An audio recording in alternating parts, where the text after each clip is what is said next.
दोस्तों, ये कहानी आपको और आपके अशांत मन को शांत रहना सिखा देगी। भारत के दक्षिण राज्य में एक बहुत ही समृद्ध राजा हुआ करते थे, जिनका मन काफ़ी समय से अशांत चल रहा था। वह राजा अपने मन को शांत करने के लिए बहुत प्रयास करता था, लेकिन उसका मन शांत नहीं हो पा रहा था। वह अपने राज्य के बड़े बड़े विद्वानों को बुलाता और पता लगाता कि मन को कैसे शांत किया जाए। बड़े बड़े विद्वान आते हैं और उपाय बताकर चले जाते हैं, लेकिन कोई भी उपाय काम नहीं करता। एक दिन एक व्यक्ति राजा के पास आता है और कहता है, हे राजन, मेरे पास आपके मन को शांत करने का सबसे उत्तम उपाय है। राजा उस व्यक्ति की बात सुनकर बहुत खुश हो जाते हैं और उस व्यक्ति से कहते हैं कि अगर तुमने ऐसा कर दिया तो मैं तुम्हें मनचाहा धन दे दूंगा। यह सुनकर व्यक्ति बोलता है, राजन, तुम्हारा मन मैं तो शांत नहीं कर सकता, लेकिन एक सन्यासी हैं जो आपका मन शांत कर सकते हैं। वह कोई आम सन्यासी नहीं है, बल्कि वह दुनिया के सबसे बड़े विद्वान सन्यासी हैं। वो आपका समाधान जरूर कर देंगे। राजा उस व्यक्ति से कहते हैं, कहाँ मिलेगा ये सन्यासी? व्यक्ति ने कहा, चलिए मेरे साथ, मैं आपको उस जगह के बारे में बताता हूँ जहाँ आपको वो सन्यासी मिल जाएगा। कुछ दूर चलने के बाद वह राजा को एक पहाड़ी दिखाता है, जिसका रास्ता जंगलों के बीच से होकर गुजरता है।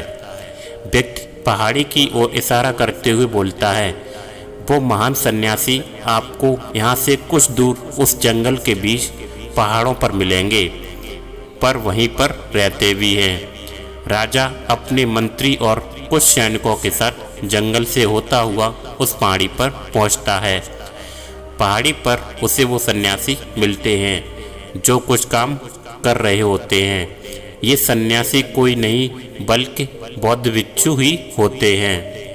राजा बौद्ध भिक्षु के पास जाता है और कहता है कि सुना है आप बड़े ज्ञानी सन्यासी हो, किसी ने मुझे आपके पास भेजा है। अब तो आप ही मेरी समस्या का समाधान कर सकते हो। बौद्ध भिक्षु राजा की बातों को अनसुना करते हुए अपना काम करते रहते हैं। इसके बाद राजा तुरंत अपनी समस्या बताते हुए कहता है कि मेरा मन बहुत अशांत है, क्या आप मेरे मन को शांत कर सकते हैं? यह सुन बौद्ध भिक्षु राजा की ओर देखते हैं और मुस्कुराते हैं। फिर राजा से पूछते हैं, तुम्हारा मन अशांत क्यों है? राजा कहता है, वैसे तो मेरे पास किसी भी चीज़ की कोई कमी नहीं है। धन मेरे पास इतना है जिसका मुझे खुद अंदाज़ा नहीं है, और सारी सुख सुविधाएं भी हैं। भगवान ने मुझे दुनिया की सारी दौलत और संपत्ति दे दी है, लेकिन बस एक चीज़ की कमी है, मेरा मन अंदर से अशांत रहता है। यदि यह कभी कभी शांत भी हो जाता है तो कुछ देर बाद फिर से अशांत हो जाता है। क्या आप मेरे मन को शांत कर सकते हैं? मैं बड़ी आशा लेकर आपके पास आया हूँ। बाकी तो मैंने सब उपाय कर लिए हैं, बस आप ही मेरी अंतिम आशा हो। बौद्ध भिक्षु उस राजा से कहते हैं, बिल्कुल, मैं तुम्हारे मन को शांत कर सकता हूँ। यह सुनकर राजा बहुत खुश होता है। राजा कहता है, उसके लिए मुझे क्या करना होगा? तो बौद्ध भिक्षु मुस्कुराते हुए कहते हैं, कल सुबह तुम मेरे पास आना, और ध्यान रहे अकेले आना। राजा कहते हैं, ठीक है, मैं कल सुबह आपके पास आ जाऊंगा। बौद्ध भिक्षु कहते हैं, एक बात और ध्यान रहे कि अपने अशांत मन को अपने साथ लेकर ही आना। यह सुनकर राजा चौंक जाता है और वह सोचता है, यह कैसी बात कह दी। राजा कहता है, आपने क्या कहा? कृपया एक बार और कह दीजिए, शायद मेरे सुनने में कोई त्रुटि हो गई है। बौद्ध भिक्षु फिर से वही बात कहते हैं कि तुम कल सुबह जल्दी आना और अपने अशांत मन को अपने साथ लेकर आना। कहीं ऐसा ना हो कि तुम उसे अपने महल में ही छोड़ आओ। राजा सोचता है कि लगता है यह कोई पागल आदमी है, क्योंकि अब राजा के पास कोई विकल्प नहीं था। इसलिए राजा सोचता है कि एक बार प्रयास कर ही लेते हैं। फिर बौद्ध भिक्षु से कहते हैं, ठीक है, मैं अशांत मन को साथ लेकर आऊँगा।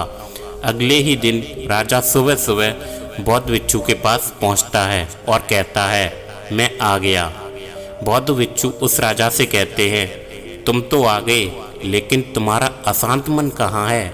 लाओ उसे मुझे दे दो, मैं उसे अभी शांत करके तुम्हें दे देता हूँ। राजा कहता है, आप यह कैसी बात कर रहे हैं?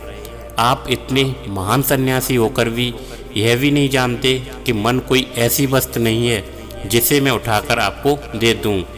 मन तो मेरे भीतर है। बौद्ध भिक्षु उस राजा से कहते हैं, तो ठीक है, आओ यहाँ बैठो। अपनी आंखें बंद करके उस अशांत मन को अपने अंदर खोजो। राजा अपनी आंखें बंद करके अशांत मन को खोजने की कोशिश करने लगता है। बहुत देर तक आंखें बंद करने के बाद बौद्ध भिक्षु राजा के कंधे पर हाँकते हैं और कहते हैं, आंखें खोलो राजन। जैसे ही राजा आंखें खोलता है, बौद्ध भिक्षु उस राजा से पूछते हैं, क्या तुम्हें तुम्हारा अशांत मन मिला? राजा कहता है, नहीं बौद्ध भिक्षु। बौद्ध भिक्षु बोलते हैं, ठीक है, अब तुम कल प्रयास करना, आज के लिए इतनी खोज पर्याप्त है। राजा अपने महल चला जाता है।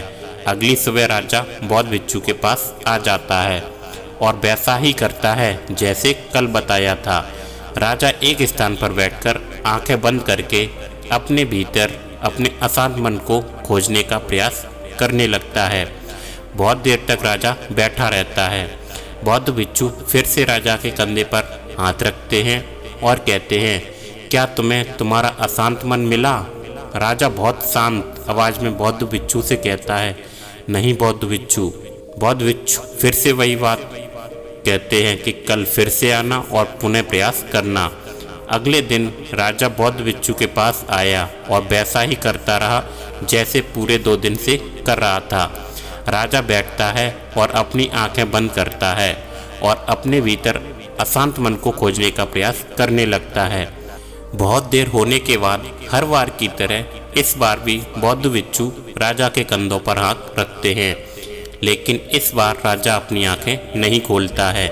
राजा बस अपनी आंखों को बंद करके बैठा रहता है। इस बार राजा पूरी तरह से ध्यान मग्न हो जाता है। काफ़ी समय बीत जाता है। वह बौद्ध भिक्षु भी राजा के पास बैठे रहते हैं। पूरा दिन बीत जाता है और पूरी रात बीत जाती है। अब अगले ही सुबह राजा अपनी आंखें खोलता है और जैसे ही राजा की आंखें खुलती हैं, राजा अपने सिर को बौद्ध भिक्षु के चरणों में रख देता है और कहता है, उसे मेरा अशांत मन तो नहीं मिला, पर वो परम शांति जरूर मिल गई जिसकी तलाश में अब तक भटक रहा था। तो दोस्तों, उस राजा की तरह हम भी अपने मन की शांति को कहीं बाहर ही खोज रहे होते हैं, लेकिन हमारे मन की शांति हमारे अंदर ही है। उसे शांति को मन से बैठकर आपको खोजना पड़ेगा।